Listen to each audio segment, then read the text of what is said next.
Hi అండి, welcome to సాయిస్ kitchen అండి. బాగున్నారండి మీరు? మేమైతే బాగున్నామండి. ఇప్పుడైతే బెండకాయ ఫ్రై చేస్తానండి. చూడండి, ముందుగా అయితే బెండకాయలని ప్యాన్ పెట్టుకొని స్టవ్ ఆన్ చేద్దాం. బెండకాయలని బాగా ఫ్రై చేసుకోవాలండి, ఆయిల్ వేయకుండా. ఇదిగోండి, స్టవ్ ఆన్ చేసుకున్నాం కదా. ప్యాన్లో అయితే ఆయిల్ మాత్రం వేయకండి. వేసుకుంటే లైట్గా వేసుకోవాలి, కానీ నేను వేసుకోనండి. ఇవైతే ముందుగా వేయించుకోవాలి, తెమ్మడ మొత్తం పోద్దండి వేయించుకుంటే. ఇవ్వండి, ఇవి మొత్తం వేసి ఒక 5 మినిట్స్ వేయించుకోవాలండి. ఇది వేయించుకున్నాక ఇవి తెమ్మడ మొత్తం పోద్ది కదండి, అప్పుడు మనం ఫ్రై చేసుకుందాం బెండకాయల్ని. ఒక 5 చూసారండి, ఇందులో ఉన్న జిగురు మొత్తం పోయింది కదండి. నాన్ స్టిక్ ప్యాన్ అయితే హైలో పెట్టుకొని ఒక 5 మినిట్స్ ఇలాగనే వేపుకోవాలండి, ఆయిల్ వేయకుండా. మామూలు ప్యాన్ అయితే కొంచెం స్లోలో పెట్టండి, లేకపోతే మాడు వచ్చేస్తుంది కిందని. ఇదండి, ఈ విధంగా వేయించుకున్నాం కదా. ఇప్పుడైతే ఒక బౌల్లో తీసుకుందాం. ఇప్పుడు ఇదే ప్యాన్లో కొంచెం ఆయిల్ వేసుకుందాం అండి. ఇదే ప్యాన్లో కొంచెం ఆయిల్ వేసుకుందాం. చూడండి, కొంచెం ఆయిల్ వేసుకొని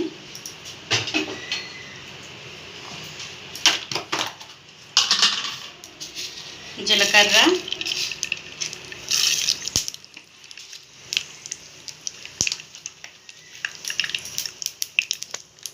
ఇదిగోండి ఆవాలు, జీలకర్ర,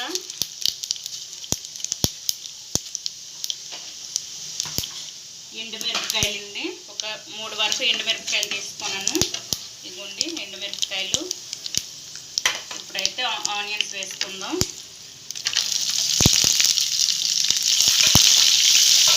ఇది స్టవ్ మీడియంలో పెట్టి ఇది వేసుకోవాలండి.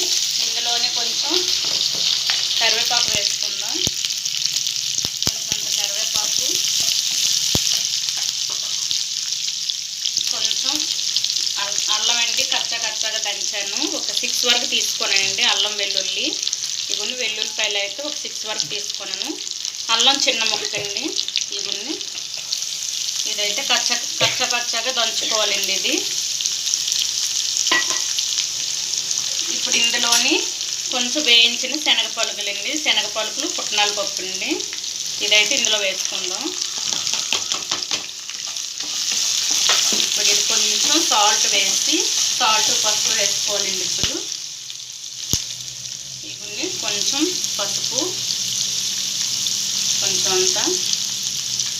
అంత సాల్ట్ సరిపడగా వేసుకుంటే బెండకాయ ముక్కలకి తర్వాత కలదు కదండి. ఇందులో కొంచెం సాల్ట్, మిర్చి పౌడర్ అయితే తర్వాత వేసుకుందాం మధ్యలో. ఇప్పుడు ఇదైతే బాగా కలిపేసుకోవాలి. ఇందులో కొంచెం పచ్చిమిరపకాయలు కొంచెం అంత వేసుకోండి. ఎండుమిర్చి కూడా వేసాం కదా. పచ్చిమిర్చి అయితే ఒక 3 వరకు వేసుకోండి. ఇప్పుడు ఇది మంచిగా కలిపేసుకోవాలండి, బాగా ఫ్రై చేయాలి. ఇందులోనే ధనియా పౌడర్ కొంచెం వేద్దాం. ఇదిగోండి, 1 స్పూన్ వరకు ధనియా పౌడర్ వేసుకోండి. ఇప్పుడు ఇది మొత్తం కలిపేసుకొని కొంచెం వేగిన తర్వాత బెండకాయ ముక్కల్ని ఇందులో వేసుకుందాం అండి. ఆల్రెడీ మనం వేయించుకోనాం కదండి, జిగురు తీసాం కదా, తొందరగా అయిపోతుందండి కర్రీ.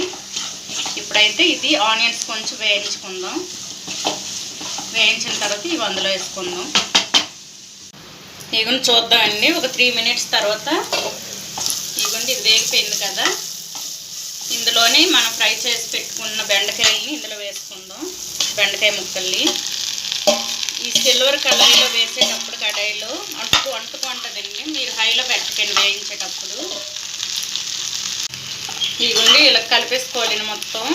కానీ సిల్వర్ కడాయిలో వేయించేటప్పుడు మాత్రం సిమ్లో ఉంచి వేయించుకోండి స్టార్టింగ్లో, లేకపోతే మాడుతుంది కదండి. ఇది నాన్ స్టిక్ కాబట్టి ఇందులో మాడు ఉండదండి, అందుకే హైలో పెట్టి నేను వేయించుకున్నాను. ఇప్పుడైతే కలుపుకున్న తర్వాత ఇందాక మనం కారం వేయలేదు కదండి, మిర్చి పౌడర్. ఇదిగోండి, ఒక హాఫ్ స్పూను కారం వేసుకుందాం. ఆల్రెడీ మనం పచ్చిమిర్చి, ఎండుమిర్చి వేసుకున్నాం కదండి, అందుకు ఒక హాఫ్ స్పూన్ వరకు కారం వేసుకున్నాము. ఇప్పుడైతే ఇది 15 మినిట్స్ వరకు మీడియంలో పెట్టి ఉంచుకోవాలండి. ఇది 15 మినిట్స్ తర్వాత చూపిస్తానండి. ఇప్పుడు మూత పెట్టుకుందాం. ఇదిగోండి ఒక 15 మినిట్స్ తర్వాత చూద్దామండి బెండకాయ ఫ్రై ఎలా ఉందో. చూసారా, బాగా క్రిస్పీగా వేగిపోయిందండి. చూసారా, ఎక్కడ ముక్క కూడా అవ్వలేదు. ఈ విధంగా ముందుగా వేయించుకొని మనం కర్రీ చేసుకుంటే ఇలా ముక్క కూడా అవ్వదండి, క్రిస్పీగా ఉంటుంది. చూడండి, ఇప్పుడైతే కొంచెం ఇందులో ఒక అర టేబుల్ స్పూన్ వరకు నెయ్యి వేసుకోండి. 1 టేబుల్ స్పూన్ వరకు, చిన్నదండి ఇది.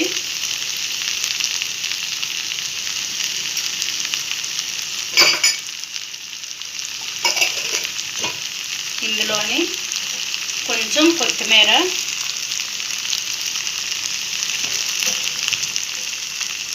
ఇవన్నీ వేసుకొని కదండి. ఇప్పుడు స్టవ్ ఆఫ్ చేసి ఇది మొత్తం కలిపేసుకుందాం. ఒకసారి కలిపేసుకొని ఒక బౌల్లో వేసుకుందాం అండి. బెండకాయ ఫ్రై అయితే రెడీ అయిపోయిందండి. ఇప్పుడు ఒక బౌల్లో వేసి చూపిస్తాను మీకు. ఇదిగోండి బెండకాయ ఫ్రై అయితే రెడీ అండి. ఇదిగోండి ఈ విధంగా ఉంటుందండి. ఇప్పుడు ఇది రెడీ అండి. ఇది బెండకాయ ఫ్రై మీకు నచ్చినట్లయితే లైక్ చేసి, షేర్ చేసి, సబ్స్క్రైబ్ చేసుకోండి నా ఛానల్ని. ఓకే, బాయ్ అండి. మీ ఫ్రెండ్స్కి కూడా షేర్ చేయండి. ఓకే, బాయ్ అండి.